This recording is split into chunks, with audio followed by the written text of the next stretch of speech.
प्रदेश की पर्यटन व संस्कृति मंत्री उषा ठाकुर ने शनिवार को मीडिया से चर्चा कर अपनी विधानसभा में पर्यटन को लेकर किए गए कार्यों का ब्यौरा रखा। वहीं उनके मंत्रालय द्वारा किए जा रहे भूमि, जल और पर्यावरण के किए गए कार्यों और आगामी कार्यों का ब्यौरा रखा। वहीं प्रदेश सहित महू विधानसभा में आदिवासी समाज के धर्मांतरण के मुद्दे पर मीडिया से चर्चा की। वहीं पिछले दिनों मानपुर के समीप नदी में दूषित पानी मामले में भी आरोपियों के खिलाफ की गई कार्रवाई से अवगत कराया। पर्यटन मंत्री उषा ठाकुर ने बताया कि डॉक्टर भीमराव अंबेडकर नगर महू विधानसभा बहुत ही खूबसूरत क्षेत्र है और देश के प्रधानमंत्री चाहते हैं कि आध्यात्मिक पर्यटन का विकास युद्ध स्तर पर किया जा सके। कोरोना के चलते लोग भीतर तक झकझोर चुके हैं। इसे लेकर भगवान परशुराम की जन्मस्थली जानापाव से निकलने वाली 3 नदियों को पुनर्जीवित किया जाएगा। स्तर पे भी कठोरतम कार्यवाहियां चल रही हैं, सब धीरे धीरे बेनकाब हो रहे हैं। बहुत दिन तक ये गोरख धंधा अब इस देश में कोई चला नहीं पाएगा, क्योंकि समान नागरिक संहिता तो किसी भी देश की पहली अनिवार्य आवश्यकता है और संगठन से ये पाठ से आए और जड़मूल से ये समाप्त हो, इसीलिए कठोरतम कानून भी बना। ये स्थिति ये है, देखिए मैं आपको बताऊं कि जो योजनाबद्ध तरीके से आते हैं संगठन, हमारा स्थानीय एक भी व्यक्ति उनके साथ शामिल नहीं है। 70 बीघा जमीन छुड़वाई है जहां आंगनवाड़ी बन रहा है पुंजालाल खुर्दी पंचायत में, और वहां हम एक गौशाला बहनों के स्वयं सहायता समूह को बनाकर समर्पित कर रहे हैं। अभी तक षड्यंत्र पूर्वक हायर सेकेंडरी स्कूल्स उठवा देंगे ऐसे शैतान लोग, तो अभी वहाँ 2 हायर सेकेंडरी स्कूल्स, चिखली में एक बन रहा है, एक इधर नाहर खोदरा में, दोनों हायर सेकेंडरी स्कूल बन के तैयार हो रहे हैं। प्राथमिक चिकित्सा केंद्र, चलित चिकित्सालय हमने वहाँ पर चलाया ताकि अपने इलाज के लिए। पर हम तो जैसे मान लीजिए जो डिस्टेंसिंग रखनी है, आधा ही होटल देना है तो आधा ही देंगे, उससे ज़्यादा नहीं दे सकते। सारे कमरे हम बुक नहीं कर सकते। हमने हमारे सारे कर्मचारियों को प्रशिक्षित किया। वो मुझे लगता है कि 2 बार की लहर में नागरिक जो एकदम कुंठित हुआ। अब ये मैं पूरे प्रदेश और देश के भाई बहनों को प्रार्थना कर सकती हूँ कि प्रशासन सब युद्ध स्तर पर तैयारी में जुटा हुआ है, तो नागरिक भाई बहनों से भी प्रार्थना है कि मनोरंजन इतना तो जरूरी नहीं, जीवन बहुत जरूरी है। थोड़ा बाद में घूम लेंगे भाई, आसपास घूम लो, सुबह चले जाओ, शाम को वापस आ जाओ। सबसे करबद्ध प्रार्थना है। अब हमारा तो विभाग है सबको बुलाने के, आमंत्रित करने का, तो लगा ये रचनात्मक काम, क्योंकि मिट्टी, पवन और पानी जब तक शुद्ध नहीं होंगे, हम कोविड जैसी महामारियों से भी पीछा नहीं छुड़ा पाएंगे। क्योंकि ग्लोबल वार्मिंग और पर्यावरण के प्रदूषण ने ही ओजोन की परत को, छेद को बढ़ाया। कभी इबोला, कभी चिकनगुनिया, कभी स्वाइन फ्लू, कभी कोरोना 1, 2 और भगवान न करे 3 आई। इस उद्देश्य से नदियों का पुनर्जीवन, कुछ बंजर पहाड़ियों को चिन्हितन के तहत वहां बेम्बूज लगाएंगे। स्वयं सहायता समूहों को रोजगार भी बड़ी संख्या में उपलब्ध होगा। इस समूची रचना से आपको परिचित करने के लिए आज यहाँ पर आमंत्रित किया था। मेरे साथ अनुसूचित जनजाति के अध्यक्ष मेरे प्रिय भाई कल सिंह भामर जी मौजूद हैं। मेरे साथ मेरे मंडल के अध्यक्ष पुंजालाल जी नेनामा मौजूद हैं।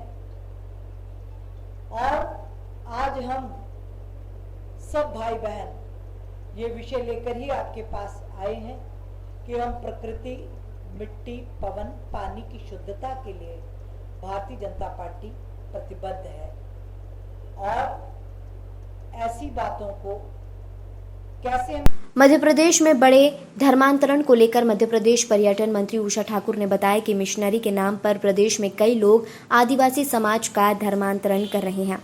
धर्मांतरण को देश से जड़ से खत्म करने के लिए कठोर कानून बनाया जाएगा। प्रदेश सरकार ने कई कानून बनाए हैं, लेकिन कुछ संगठन बाहर से कहीं से किराए के कुछ लोगों के साथ आते हैं और अपने आंदोलन को हवा देते हैं। असामाजिक फंडिंग देश को तोड़ने में लगा है। पर्यावरण प्रदूषण नियंत्रण बोर्ड को भी वहां आमंत्रित किया।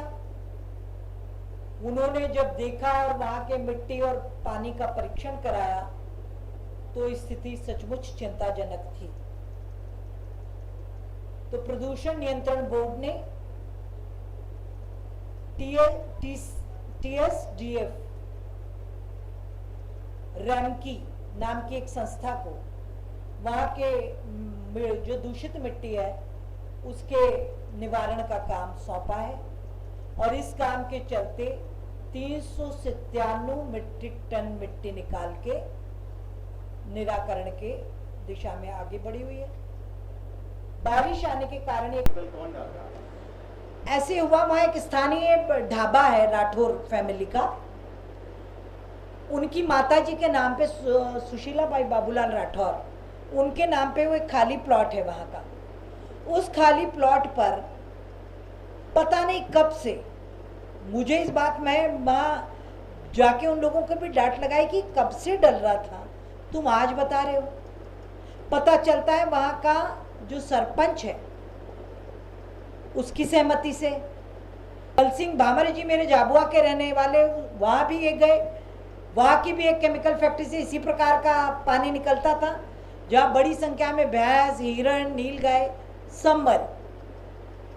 तो निश्चित रूप से ये जहरीला पानी दुखदाई है। ये चिंता करते हुए कठोरतम कार्रवाई के आदेश दिए।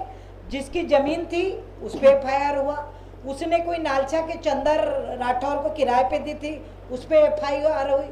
चंदर राठौर को पकड़ा तो उसने बताया कोई कालू गोखले है और हम सब पे भी कायम है। वो बोलता मेरे इतने बाईपास हुए, मेरे को इतनी बीमारी है पड़ा, उसको आप एक थप्पड़ नहीं मार सकते। हमने कहा भाई देख सीधे से बता, तू कहाँ किस फैक्ट्री से ये जहरीला पानी ला रहा था? वो तो तू जानता ही होगा ना, तेरा टैंकर भर के लाता है, ये तो तुझे बताना ही पड़ेगा। अब जुडिशियल न्यायालय जाना पड़ेगा शायद हमको भी कि यदि कोई अपराधी कैंसर से पीड़ित है, उसके हार्ट के बड़े बड़े ऑपरेशन, तो क्या उसका अपराध दंडनीय होगा? जी साथियों, मैं आपसे आग्रह करना चाहती हूँ, कोई घटना घटी, कहीं लापरवाही हो तो हम सब दोषी हैं, पर रत्ती भर लापरवाही नहीं हुई। तुरंत स्पॉट पे पहुंचे, कठोरतम कार्यवाही करवाई, वैकल्पिक व्यवस्थाएं उपलब्ध कराई। और ये वादा है मेरा महू के उन आदिवासी और उस हर गरीब भाई बहन से कि मेरे रहते अन्याय तुम पे कोई उस जड़ को खोद के मानूंगी। किस फैक्ट्री से वो जहरीला पानी आके वहां डाला जा रहा था, निश्चित रूप से अपराधी नहीं बख्शा जाएगा। ये मेरा वादा अपने उन ग्रामीण भाई बहनों से है। उसके लिए तो हमारी पार्टी ने क्या नहीं किया। अभी मेरे अकेले महू में हमने 450 पट्टे बांटे हैं जो पट्टों से अभी तक वंचित थे। सारी योजनाएं, चाहे वो आयुष्मान भारत हो, बच्चों की पढ़ाई हो, आदिवासी बच्चे बाहर जाके पढ़ें तो उनकी ट्यूशन फीस हो, वो यदि हॉस्टल में जगह नहीं है तो जिस घर में रहते हैं उसका किराया हो, छात्रवृत्ति हो, हायर एजुकेशन की बात हो, हर बात के लिए ये संपूर्ण भारतीय जनता पार्टी अंत्योदय की साधक है। और यदि सबसे ज्यादा चिंता व्यवहारिक धरातल पर कहीं हो रही है तो मध्य प्रदेश उसमें सबसे अग्रणी है।